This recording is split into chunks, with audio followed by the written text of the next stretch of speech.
మిద్దె పంటలతో ఆరోగ్యకరమైన సమాజ నిర్మాణం సాధ్యపడుతుందని బీహెచ్ఈఎల్ విశ్రాంత ఉన్నతాధికారి ఆర్ ఆంజనేయులు అన్నారు. బోలక్పూర్ డివిజన్లోని పద్మశాలి కాలనీలో ఏనాడు ఈటీవీ ఆధ్వర్యంలో మిద్దె తోటలపై అవగాహన కార్యక్రమం నిర్వహించారు.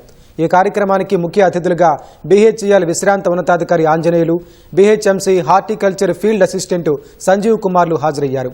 మిద్దె పంటల ద్వారా రసాయనాలు లేని సేంద్రియ పద్ధతిలో కూరగాయలు పండించుకోవచ్చని ఆయన తెలిపారు.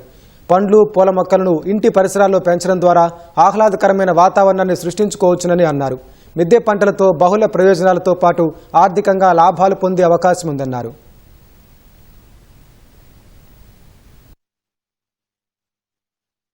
మనకు తినే తిండిలో కూడా ఆరోగ్యకరమైన ఫుడ్ దొరకట్లే, అన్ని కెమికల్స్తో పండించేది దొరుకుతుంది. సో ఈ మిద్దె తోటల కార్యక్రమంలో మనము తప్పకుండా మనకు కావాల్సిన నిత్యవారి కూరగాయలన్నీ మనం పండించుకోవచ్చు. లైక్ కొత్తిమీర, పుదీనా, టమాటో, ఆలు, కాకరకాయలు, బెండకాయలు, బీరకాయలు ఇలాంటివన్నీ మనం రోజు తింటూ ఉంటాము.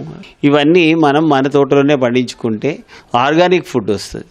ఎక్కడ కూడా మనకి ఈ కెమికల్ కలిసే అవకాశం ఉండదు. మీరు మిద్దె మీద కూర్చున్నప్పుడు అవి మీకు ఒక నేస్తం, ఒక స్నేహితుని లెక్క పలకరిస్తాయి. ఒక చెట్టును చూసినప్పుడు మనకు అబ్బాయి ఎంత బాగుందండి. సో అది మీరు మిద్దె మీద ఈ రూఫ్ గార్డెన్ పెంచుకునేటందుకు పెద్ద ఖర్చు కాదు.